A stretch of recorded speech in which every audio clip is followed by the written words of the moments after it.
Welcome to You and Me Conversations. You and Me is a series of queer BIPOC love stories. These modern entanglements are the kind of romances that make us lose sleep, love letters to the friendships we can't live without, and a celebration of our endless journeys of self-discovery.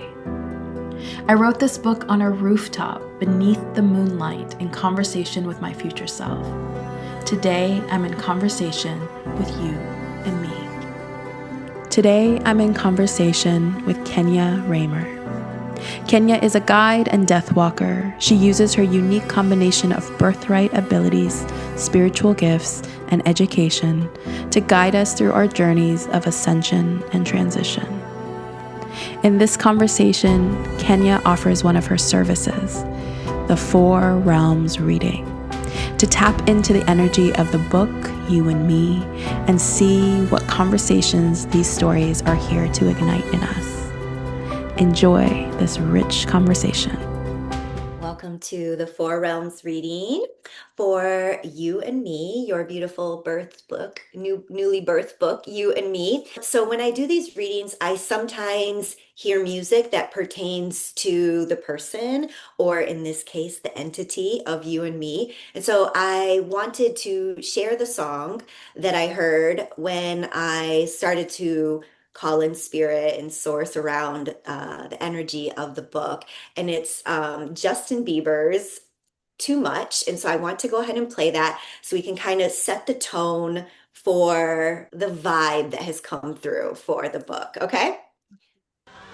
Injustice anywhere is a threat to justice everywhere. Can you hear it on that end? Very good. I have a reaction every time I hear this song. So Maybe I stare too much, maybe not long enough. Funny how I forget to blink. But when you let down your hair, dancing like no one's there, I know I'm where I'm supposed to be. Say I love you under my breath, more times than you can digest. Music every time I hear your name. Oh, your head's laying right on my chest. Sun's up and I still ain't got no rest. Don't wanna close my eyes, I'm scared I'll miss too much. Don't wanna fall asleep, I'd rather fall in love. When I can't feel you, I feel out of touch. 2 seconds without you's like 2 months. Don't wanna close my eyes, I'm scared I'll miss too much. Don't wanna fall asleep, I'd rather fall in love. 'Cause eternity with you ain't long enough. 2 seconds without you's like 2 months, and that's too much. Love the way you love your mom, take on all your friends' problems, and still somehow stop the world for us. Oh, I still relive that second I met my biggest blessing. Pray for you, look what God has done. I say love you under my breath, more times than you can digest. Music every time I hear your name. Oh, your head's laying right on my chest. Sun's up and I still ain't got no rest. Don't wanna close my eyes, I'm scared I'll miss too much. Don't wanna fall asleep, I'd rather fall in love. When I can't feel you, I feel out of touch. 2 seconds without you's like 2 months. Don't wanna close my eyes, I'm scared I'll miss too much. Don't wanna fall asleep, I'd rather fall in love. 'Cause eternity with you ain't long enough. 2 seconds without you's like 2 months, and that's too much. It did it again. so good. It's so good. The Yeah. Believers were onto something when they started following this kid. So when I heard that song, there's a couple lyrics that stood out that were really pertinent to You and Me, and that is when he says, say I love you under my breath more times than you can digest. Music every time I hear your name. And what it just brought in was this element of devotion. In the English language, it's just I love you, right? But in other languages, like the Persian language, it's not just I love you. It's like this in-depth expression of love. I say I love you under my breath more times than you can digest. Music, every time I hear your name, it's deeper than love. It is devotion, it is worship, it is commitment, it is excitement around love and being loved. It's love as a verb, like in action, you Mhm. know? And so I really feel like that is the kind of tone that that song has set for the book, that readers can expect to see love in action, Mhm. love beyond the surface level, love at a depth, love expressed as deep commitment, Mhm. um, love expressed as devotion, as a worship.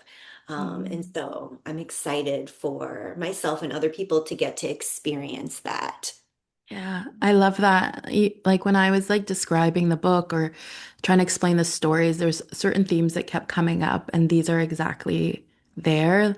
I kept describing love as an endless conversation, Mm, because I want the unity of expansion and intimacy to be weaved mm, so that we can constantly be in conversation with our evolution, but not lose the closeness and intimacy. And that devotional care does that, where you are constantly at each other's altars of this journey. So while you grow in tandem, but you don't have to lose that intimacy. I mean, like we're both Leo rising, so that worship energy is gonna fall in there. But it's really back to because you want something deeper and more meaningful. Like you're not here for the surface. You're here for something that we're here to like transcend together. And so, yeah, obviously it resonates. I'm looking forward to the stories also. Yeah, and it Mm, also gives so much space for that vulnerability. I mm, think we were saying where we get to surrender to like to be able to say like I love you in this way. Like I mm, think we've been kind of blocked energetically, like politically, almost like in all ways to like devote in that way or love in that way because somehow it's cringe. And yeah. the way this it comes, it's like no, like that is like our like God-given gift to like be here to love in this way and like see each other truly. So I think it does that where it cracks you open in that space of like softness that Mm, is so like that's the medicine to be like, yeah, like that mushy gushy stuff. mm, yeah. I love that. The Yeah. vulnerability and like moving past like the point of conditioned cringe, Yeah. you Yeah. know, that Yeah. that we like have been conditioned to lock up at the expression of Yeah. love, you know? Yeah. Yeah. Yeah, And we it's have. so much of it is understood for like pain, but also like that can't take away this like birthright, Mm, right? yeah, Like I yeah. can't win. Like I can't win. Like No, no, no, that's no. the conversation I constantly have where I was like, wait, I can't have this win when Mm, this is actually what we're meant to be in. yeah, when this is available. Yes, yes, yes. Yeah. I like that.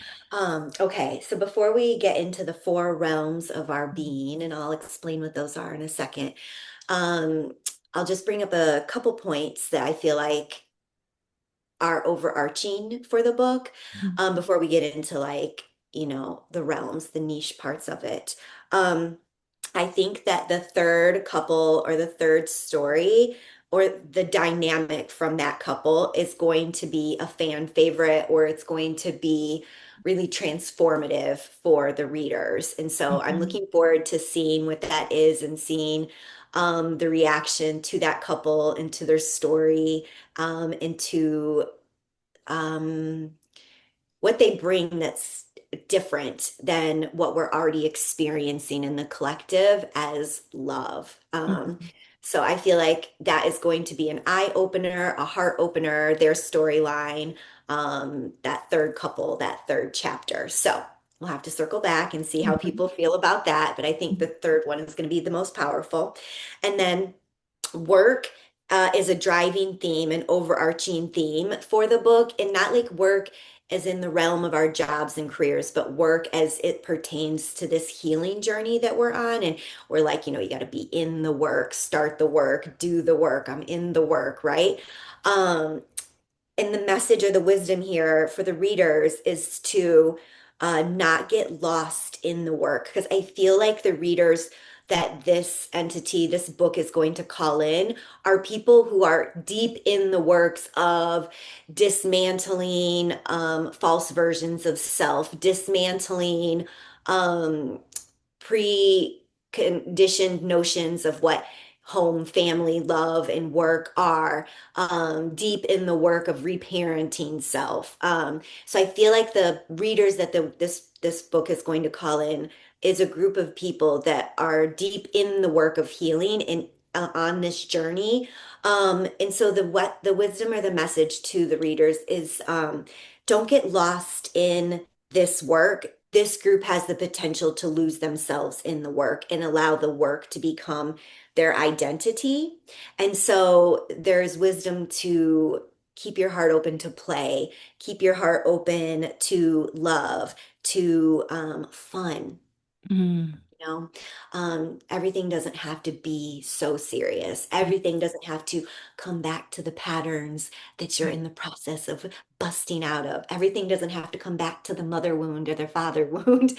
We can, or the healing of the inner child. We Yeah. can't do things just because. And yes, I don't believe in coincidence. So there is layers to everything and there is connections to everything. But it's okay to take a pottery class just because you Mhm. have a desire to take a pottery class. And maybe that pottery class does become something deep and, evolves you or exposes you, breaks you open in some way, shape, or form. And I hope it does. But we don't want to drift towards the pottery class just because we're in hopes for transformation. We Yeah. can do things just for fun, just for joy, just for play, just for the love of living. Yeah, I love that. And also, like, I think some of the themes of the stories with the couples is like, I want to be loved in wholeness, which means Mm, you're not like perfect. This idea that you have to become a thing before you get to have this type of love is false. And I think we can only do so much healing like on a mountaintop.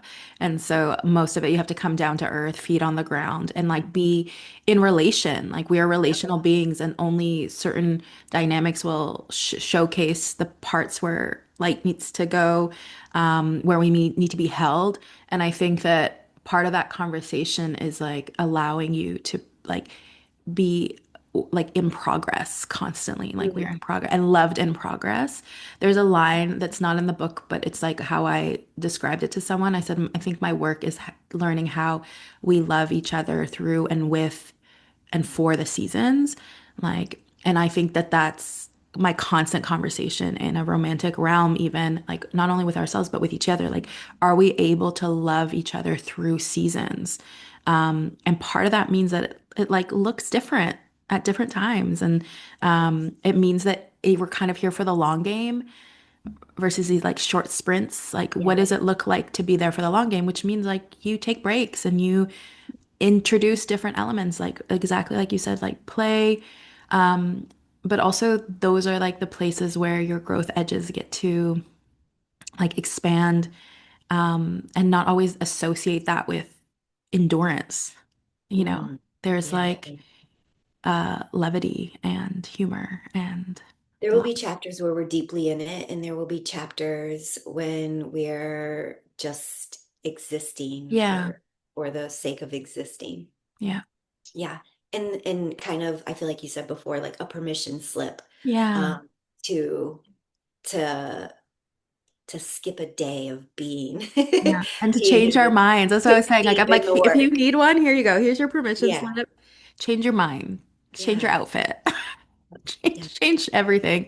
But also like it's like that idea that it's all important and nothing is important, and that Yes. it's somewhere in between. And so Mhm. I think that's probably part of that conversation is like it's all sacred and nothing is sacred, and it's all of that is what's sacred. Yes. Agreed. Agreed. Yeah. Agreed. Yeah. Okay. Yeah. So we'll get into the four realms, and the four realms are literally just the four realms of our being. So it's home, love, work, and family. And home can be identified as the people, spaces, and places that we call home, including friends, lovers, families, our physical bodies, and our physical homes. Love is the realm, the people, the spaces, and places that we seek to receive love consciously and unconsciously, and all of the ways in which we attempt to be an offering or an expression of love. Work is the spaces or places where we work formally, like our jobs and our careers, and informally, the work that we're called to by ways of our being. And then our family is the realm of those that we claim as our own and those who we are claimed by, and it is not bound by blood or body. Um, just this notion that family exists outside of the people that you were born to. This includes chosen family, this includes spirit family, this includes ancestors, this includes like if you're me, like nature, I consider the mountains to be my family and the trees to be my family.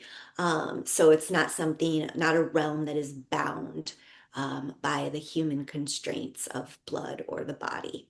Mhm. Okay. All Mhm. right, so let's get into it. The realm of home is represented by the archetypal energy of the destroyer. Mm. Wow. Okay. Mhm. So when readers are in the depths of the book, when they think about home, it will activate, or the storylines and the characters will be a catalyst for the energy of the destroyer. And the destroyer is literally what we think it is. There are three main energies. Um, there's creation, then there's the creator, the sustainer, and the destroyer that loop us in to the cycle of life, death, and rebirth. And the destroyer is exactly what you think it is. It is tearing down. So in this case, it would be tearing down ways in which we define home. And so, ways in which we define our physical homes, our home in our body, our home with our friends, our lovers, our family, all the ways in which home manifests, these stories and these characters are going to challenge the readers to dismantle those ideas, those beliefs and values that are held around home. There is this notion that came through was like, don't be afraid to let home fall apart. Don't be afraid to dismantle or destroy a home that does not serve you or allow you to grow or serve as a foundation for authentic self growth and love. So we can look forward to being challenged in what we would say, oh, this is home. We may have ideas around what home looks like for us currently, and then after the book, that may transform, that may be completely dismantled, or we may be inspired to call other people, places, spaces home, or to be reintroduced to our bodies as home, or be reintroduced to or being willing to identify home as maybe outside of our family of origin. Sometimes when we come into this world, sorry. We come into the, like, I never get calls. I never even answer my phone. This would happen the one time that I am in the midst of this. I'm so So curious what you were saying. I'm gonna look back later. I do know what I was saying Okay. about, it was about when we come into this world, it was like ring the alarm around this Okay. notion, right? It's like when we come into this world, we are so conditioned and so locked into family of origin. It's like blood is thicker than water, right? And so many people are so afraid to leave family of origin or to challenge family of origin. Um, because we are so deeply conditioned to think that that is the be all and end all of family and home. Yeah. And so I just feel like the book and the chapters, the stories, the characters, the themes that permeate through it are going to maybe give another permission slip to say, hey, it's okay to look for home outside of the home that you were Mhm. born into, or look for home outside of um, the people, spaces, and places that should be home, Yeah. and that we've been brought up to believe is home. Yeah, I love that. I think it's again like maybe speaking to like eldest daughter energy, Mm. like we've been really taught to kind of endure as a medal of honor. And usually in these settings, it's part of that. Like never tell an eldest daughter she can't. She's gonna figure it out even to her own detriment, right? Mhm. So what I try to do sometimes is like have an eldest daughter to my eldest daughter, which usually is just like my 85-year-old self. And I say, like, what would you be proud of at 85? Like the endurance? You'd be like, girl, put it the fuck down. Yeah. Sorry. So I find like if you're coming to these questions, go to an older version of you and have that version of you look back and say, is this worth carrying? That's usually the conversation I have because I think in the moment we're so primed to or like reward things that we will call resilience.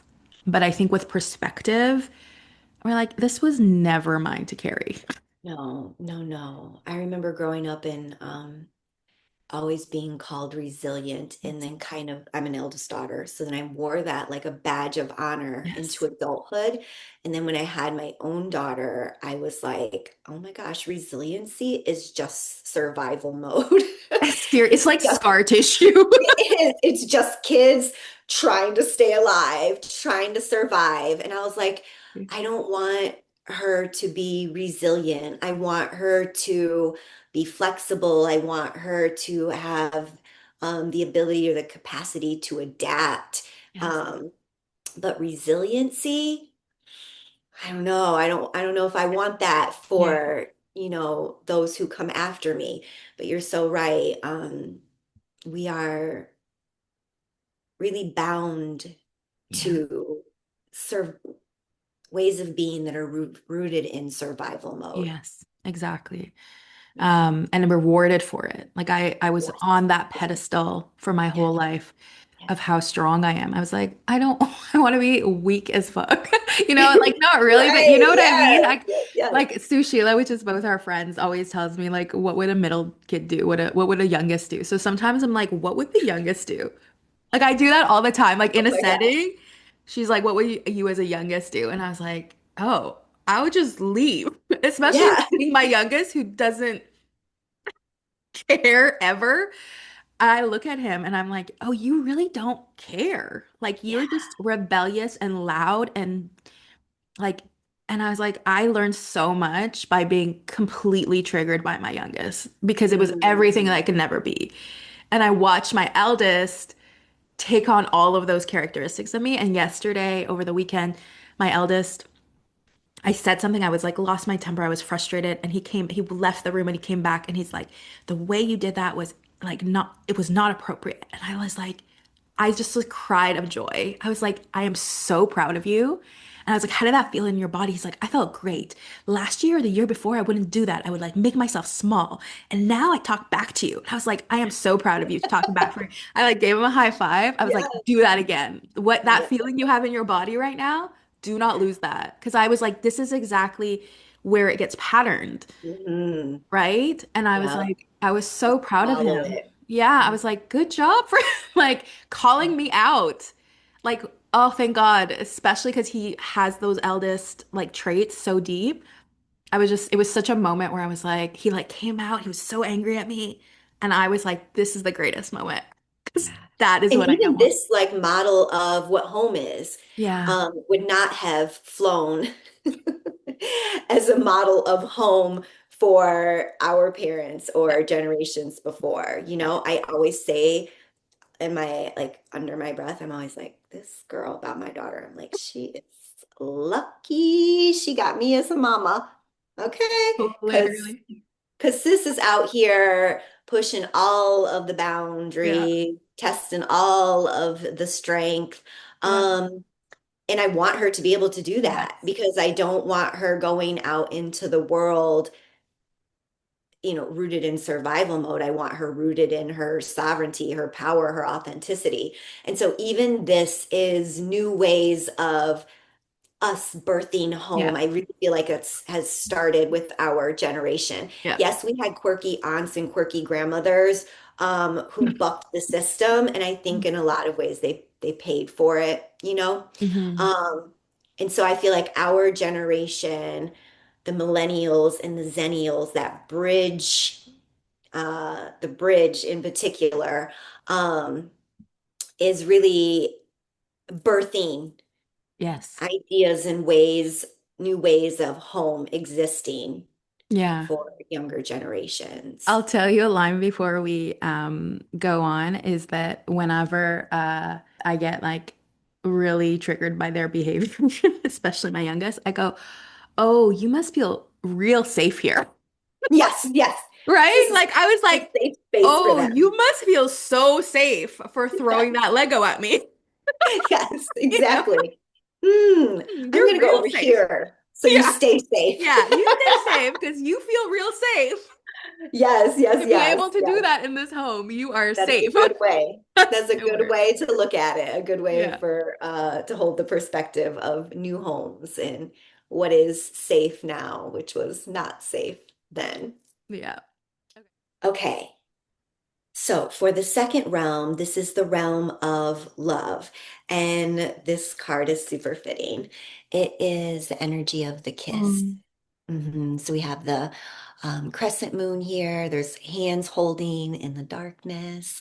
Mhm. There's just that kind of flicker of light, if you will. And I think that speaks to the card's energy the most. And the energy of the kiss is intimacy. Mhm. It's physical intimacy. So speaking to, what we were initially talking about, that themes that you wove in through the stories of intimacy. So the kiss is physical intimacy, but it's a very particular part or aspect of physical intimacy, and it's the beginning Mhm. of intimacy, of physical intimacy. It's flirting. Think of the energy that you get on a first kiss. That's the energy of the kiss. It's exciting. There's butterflies, there's nervousness. This is the unknown here. It's the Fool card in tarot. It's like leaping before looking. Mhm. It's, throwing some random shit in a bag and road tripping. It is Mhm. like it's fun, it's exciting. Um, it's testing limits and yeah, it's an invitation, if Mhm. you will, to explore, to be present, to be physical. Mhm. So when we have the energy of the kiss, the wisdom here is to stay present, to enjoy the moment. And so we will see a lot, I feel like we'll probably see that theme come up as we read and the characters are introducing themselves and the stories are unfolding. There'll just be this constant reminder to stay present, Mhm. to play, to enjoy what exists, because what kills the energy of the kiss, what kills the energy of this card is that condition doomsday in the back of our head that says, is this the one? Am I going to Mhm. marry them? What happens next? How do we work this out in the long term? They live there and I live here. They have kids and I have kids, and et cetera, et cetera, et cetera. And we get in our heads and we start to kill the vibe.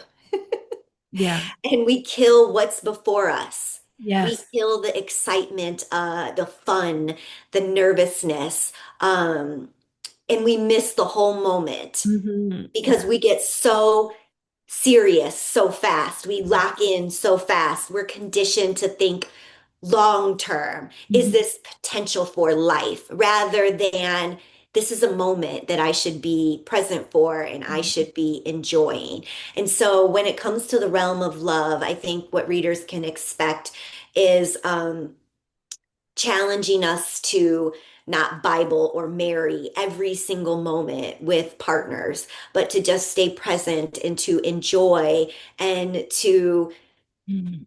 be okay with risk not turning out the in quote unquote like a failed relationship, you Right. know? Yeah. It's like, was it really failed? Did you have fun? Did Hmm. you feel good? Did you learn something new, go somewhere new, see a different side of you, see a type of person that you've never experienced before? Because if any of those things are true, then the energy of the kiss has succeeded, Right, right. you When know? you were also saying this, the first thing that came to my mind when you switched out to the worry was that, oh, you left the heart space. Which is the next card. See, okay, that's so good. Because right when you were speaking, I was like, what happens in a relationship when you stay in the heart space? Mm, Because I wonder how that would transmute the moment, the relationship, even whatever longevity it may or may not have. I wonder how it would shift that frame if the commitment was to the heart space versus the commitment to the union as like an entity like that I have to commit to versus like if you ask yourself, am I still in my heart space? Am I still in my heart space? Like the check-in is yeah. there and then you met each other in the heart space. I wonder how it would go through the seasons in that way, even however it would take shape and change and whatever. I wonder if it's the constant moving into the headspace Yeah. where fear lives, shame lives, all of this other stuff sabotages whatever you were supposed to experience in that connection. Yes, yes, yes. Because the heart only wants what the heart wants, and the heart doesn't consider logistics and Yeah. consequences and risk. The heart literally only wants what the heart wants. The heart doesn't care that you live over here and I live over here. The heart doesn't care that you have kids and I have kids, and this is complex. The heart doesn't care about these things. The heart just wants what the Yeah. heart wants. And so if we can stay present with what the heart wants. And then when the heart doesn't want the energy of Yes. the destroyer, Yeah. we can be okay with letting go. Yes. We can be okay with saying, this served me in this moment, and I trust that something else will serve me in the next moment. Mhm. And I release this with love and well wishes. May this person go on to find what it is that they're looking for, because that frees me up to find what I am looking for. Mhm. And that's staying in the heart space. But we just are so deeply conditioned to think about longevity, to think about commitment, so conditioned to think about happily ever after. And Mhm. that happily ever after really looks, it has such a tunnel vision on what happily ever after even is. Doesn't really hold the scope for all of the ways in which we are destroying what home looks like and rebirthing new ways of experiencing home or love. I keep saying that at the current hellscape that Mhm. our world is in right now, that women are redefining what home, marriage, partnership, love looks like. And before it was all sold as a package. Yeah. You get the partner, you get the house. This is all sold together. And now women are more a la carting it. Like, I would like the partnership without the cohabitation, or I would like co-parenting without intimacy and romance. And we're a little bit of this and a little bit of that, Yeah. and making up a little, a hodgepodge, a little girls' dinner Mhm. to feed what actually does serve us versus this plate or this package that we're told serves us, Right. Right. but doesn't satiate our needs and our desires and what exactly we're looking to experience. Yeah, and I think it goes back to this perception of what we think will keep us safe is Mhm. keeping us trapped, Yes, yes, yes, right? yes. So Yep. you put on the horse blinders and you have this tunnel vision as you called it, but what you're doing is trapping yourself. Yep. But staying in that heart space allows you to have a different conversation. Even if it is for longevity, to stay in longevity, it's to stay in the heart space.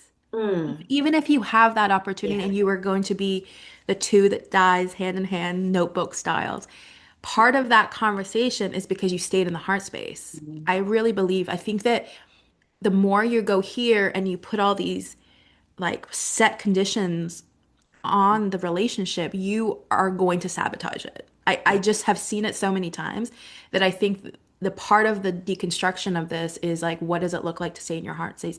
If this is an endless conversation, how are we having that conversation? Yeah. It needs to remove these blinders, tell the truth, Mhm.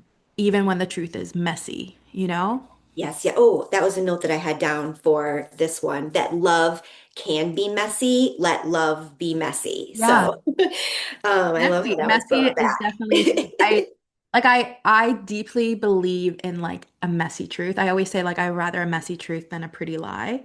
And Mhm. like it keeps coming back to this idea that like if we want to really be whole, if we really want to allow ourselves to constantly evolve, not have to sacrifice intimacy, then we have to tell truths.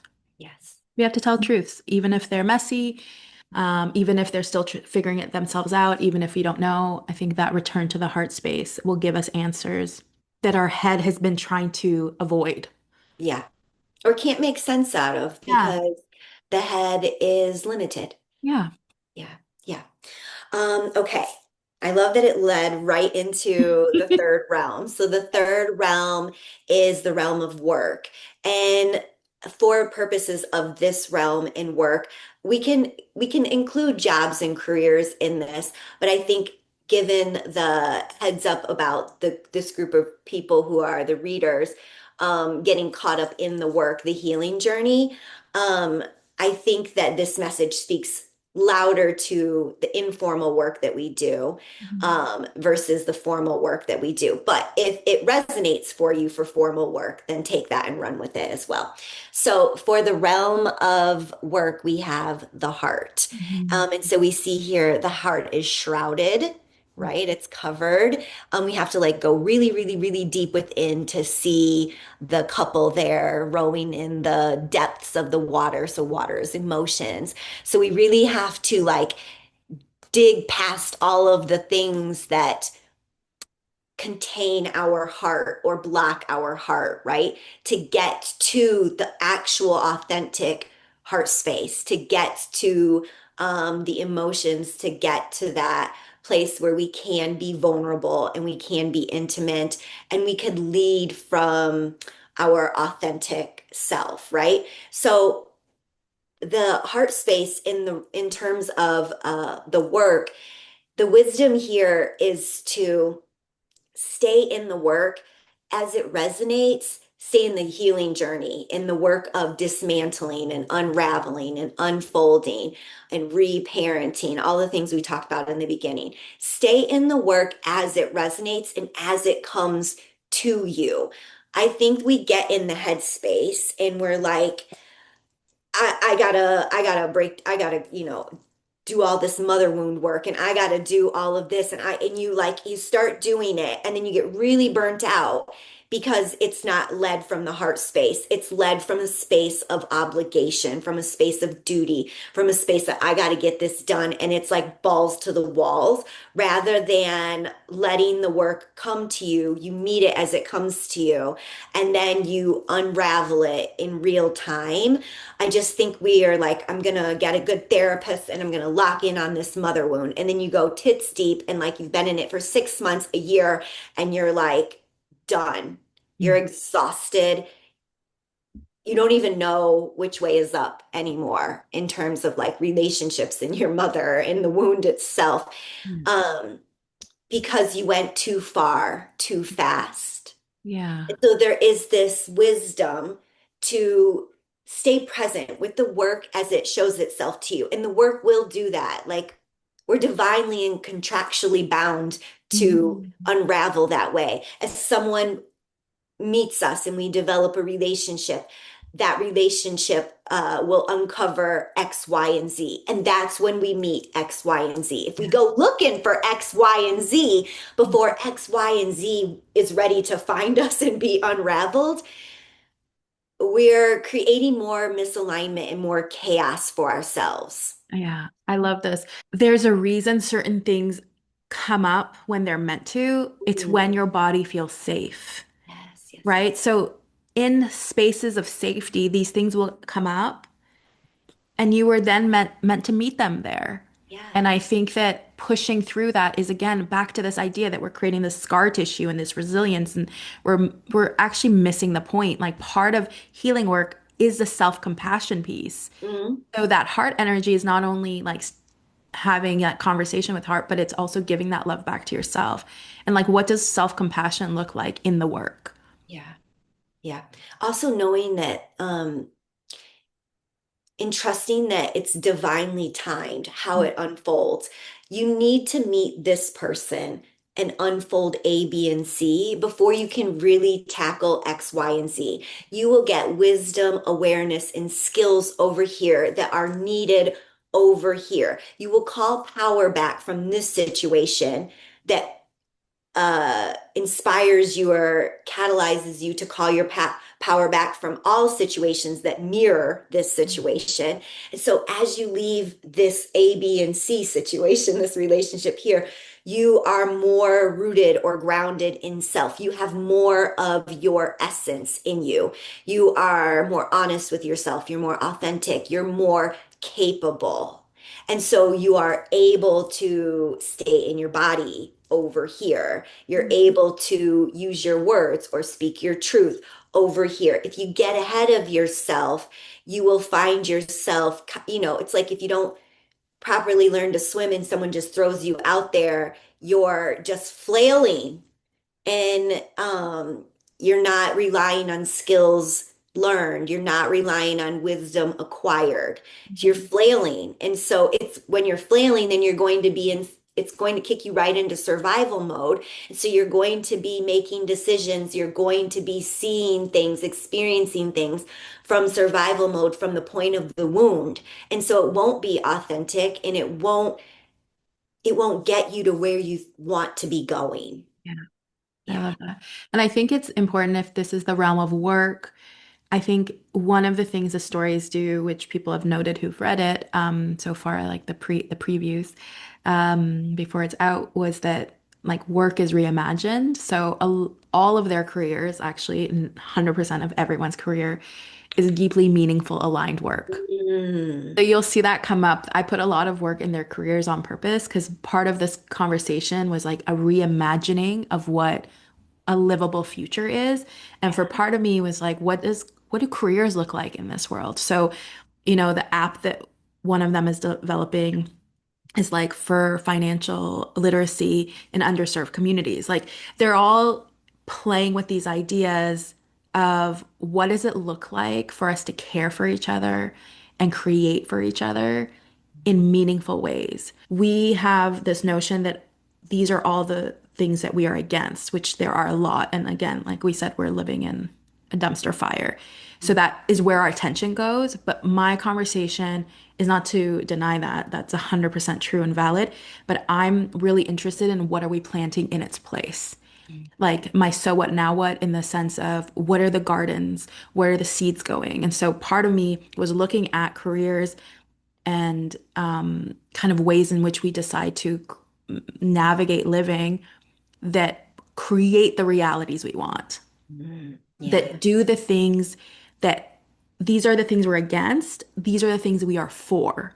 What does it look like to live for? Can we do that in ways that actually allow us to thrive inside and out?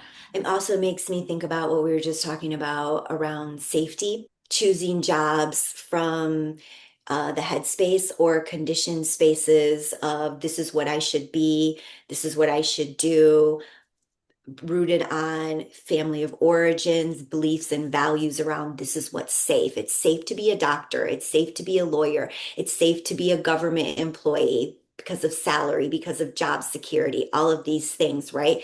So, all of these ways in which we are formally working rooted in the head space versus the heart space.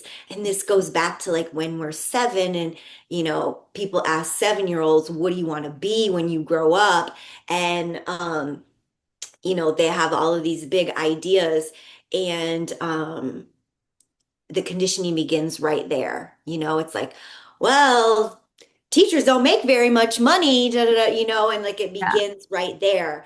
And so I think about my own daughter who is 8 now, but having this awareness around the age of 7 and how that's like important age in terms of when kids know what they want to do. Mhm. It's just kind of like in them. And if you ask them that, and then hold that vision for them. It would be interesting to see. So I say to her, Stella, what would you like to be? I don't even say, what would you like to be when you grow up? I'm like, what do you want to do? Mhm. Right. And she's like, I want to have an animal rescue Mhm. that has a vegetarian restaurant in it, and people can come um, and work at the rescue. So it's like you could come and clean out the birds of prey enclosure and I love it. grab a she's always like, and we'll have vegan Caesar salad for you, mama. Grab a vegan Caesar salad and fries. And it's like, that's such a great idea. Yes, People want to do this, I love right? this. Yes, Yeah. people want to go and they want to work with animals and they want to have a good meal while they're there that's ethical, Yes, that's literally what I'm talking. That's exactly it. Like, what would your 7-year-old self want to do? That Yeah, is the job you should have. yeah, and Wait, hold that vision. what was your 7-year-old? I know I wanted to help people probably, and it probably did include like animals or something like that. Mhm. I've always loved animals. And so, I mean, I did animal rescue for a good amount of time too.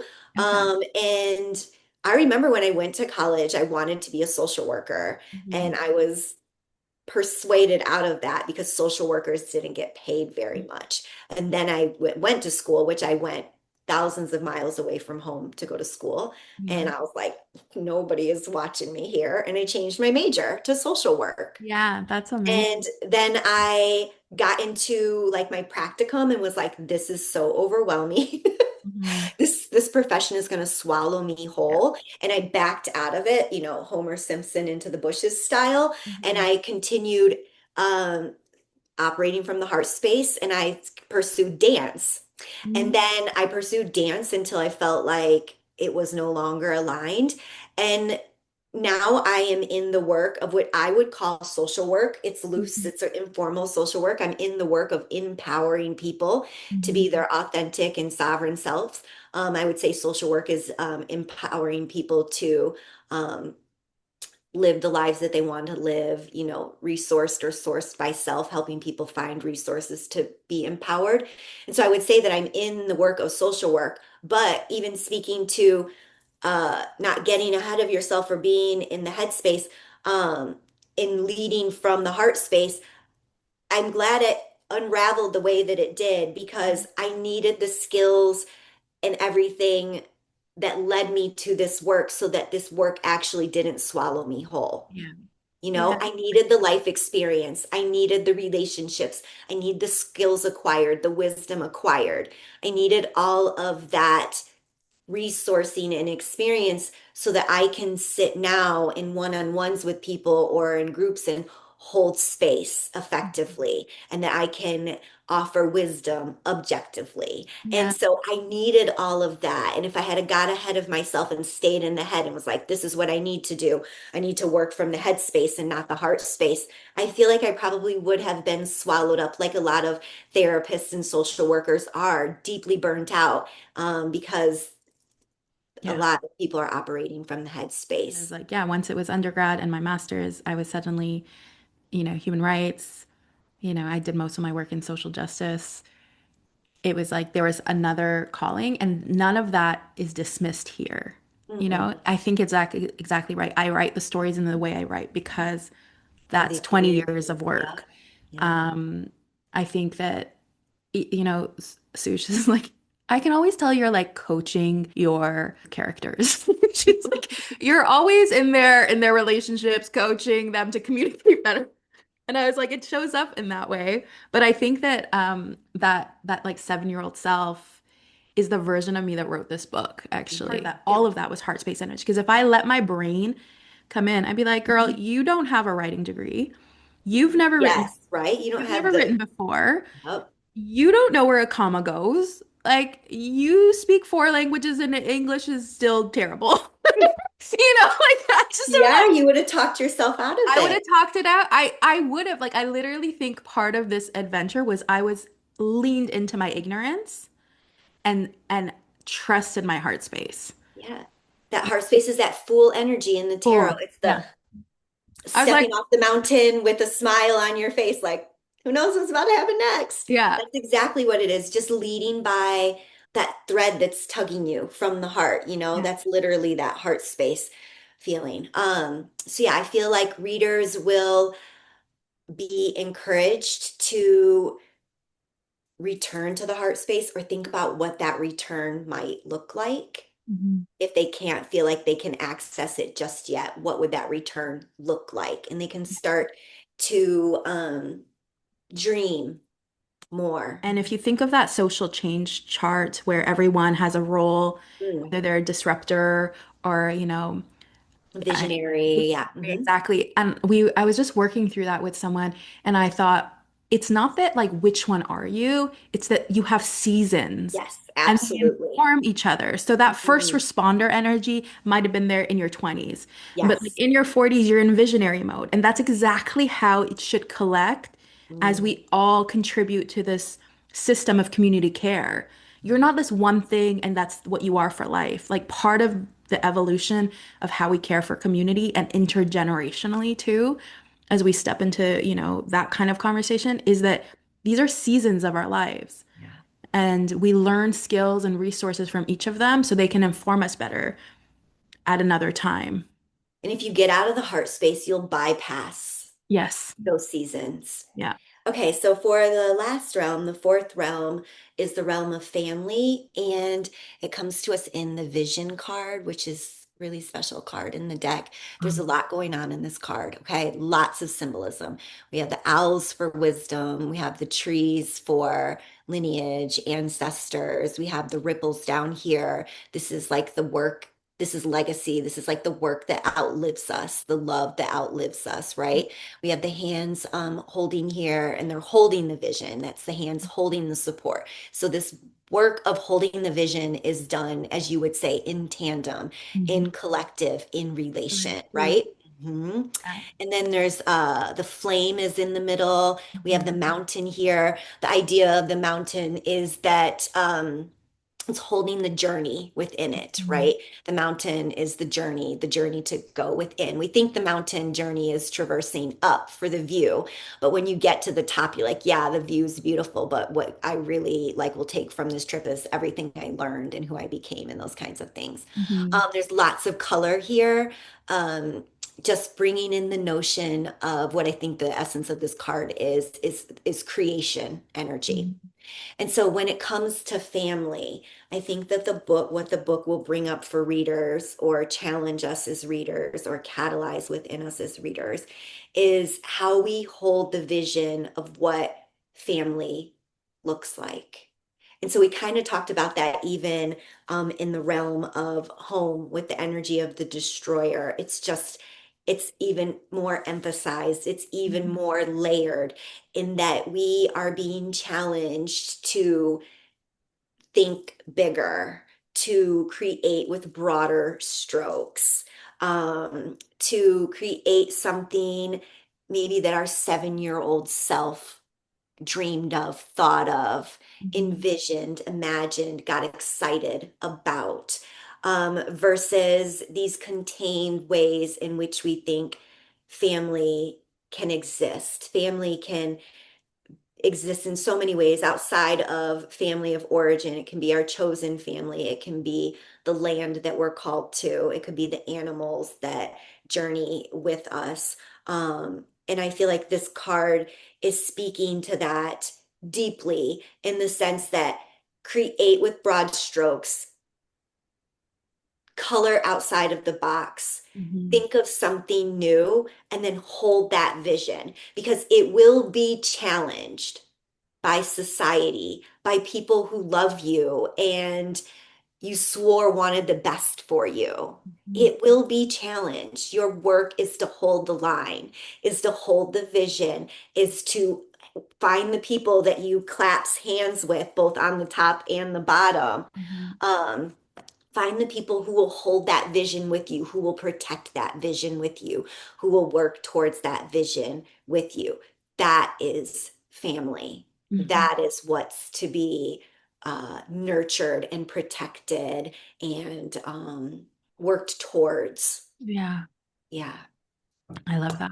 Okay, so this last card, the hands reappear from the previous cards. Mm. The moon reappears. Also, there's like a gem I feel like reappeared. Yep. There's So like there's the that. hands, Yeah. and then it's that it's in three cards actually. So we see the light, which would be like the spark here. And this is like the spark of life. This is your essence. This is what connects you to like your purpose here in the world. And we can see it. It's also here in the heart space card. Yeah. We can see it up here. And also it's in blue in the destroyer card. So Yeah. this kind of essence, this light, this wisdom, this knowing is anchored within our being, Yeah. you know? And it's our guiding light, our North Star, if we allow it If to we be. allow it. I think that when you're talking this whole time, I'm like, all the answers are there. Mm, Your vision is there. Can you stay in it with yeah. it? Free will is one hell of a drug. Right? It's like the point is like when you stay in your heart space, it's not like rosy and cozy all the time. Mm, Right? mm-mm. Like, No. let's be very clear. Yes. It's uncomfortable most of the time. But it goes back to that part where I was saying, just have a conversation with your 85-year-old self. Is this worth it? Like it's so clear every time I'm in a situation where I'm like, ah, and then I'm like, I talk to her and she's like, let it go, or she's like, stay. And I know because it gives me enough perspective to know what is true to that heart space visionary energy and what is just this conditioning of like toughing it out. Yeah. But I think that that's that constant conversation with your head and your heart, whatever takes you to your heart, whether it's like sitting with the tree, whether it's like in the shower. I don't know where you can connect back to your heart space. The answer is there. Mm, It yeah. never leaves. No. It's just whether we are willing to be sometimes mostly uncomfortable in it Yeah. or like believe it. Part of it is just like a divine trust. Yes, yes, yes. I also think that whole notion of is it worth it can be layered with what is this preparing me for? Mm. Just that this is a valuable step on the journey. Um, and Mhm. that you'll need it. You'll need whatever this discomfort brings forth, births, whatever this hardship reveals, it will be needed in whatever comes next. You can trust that. If something like falls apart, I just trust that, something else will be revealed or that I'm being protected from something. It's like I had an event to go to on Friday and I was very excited about it and I was started to get ready, got a sitter and everything. And then it started to rain. It was an outdoor event. And so the event got postponed. Mhm. And I was like, bummed, but Mhm. also, like you said, the answers are already always there. I had already kind of received this a wisdom awareness that I should have been resting instead, but I was going to push through because I really wanted to Mhm. go to this event, right? And so then when it got canceled, I was like, I see what you did there. Mhm. And so instead of being like, oh, I'd planned for this and prepared for this, I just let it flow. I let it go. I trusted that what is for me is will stay and what is not will leave. And sometimes what is meant for me comes with discomfort, comes with hardship. If I was called to it and it's still hard, I'm like, oh, this is preparing me for something, Mhm. for what's next. Yeah. Let me pay attention. The divine like protection, redirection, Mhm. however it shows up for you, uh, you already knew.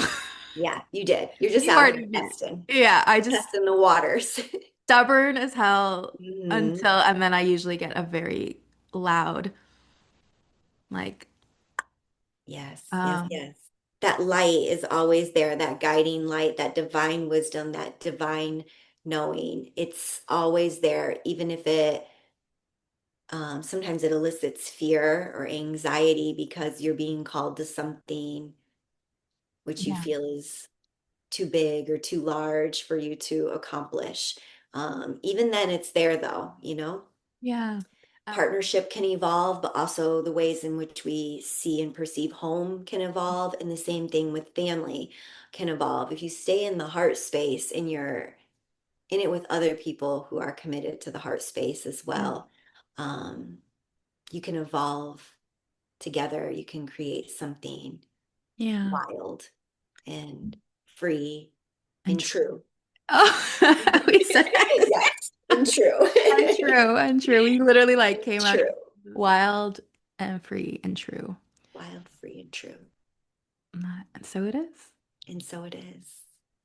For first of all, thank you so much for reading the book, offering us its four realms in a journey of homecoming, Mm, in a journey of how to stay in your heart space and reimagine what devotion looks like mm.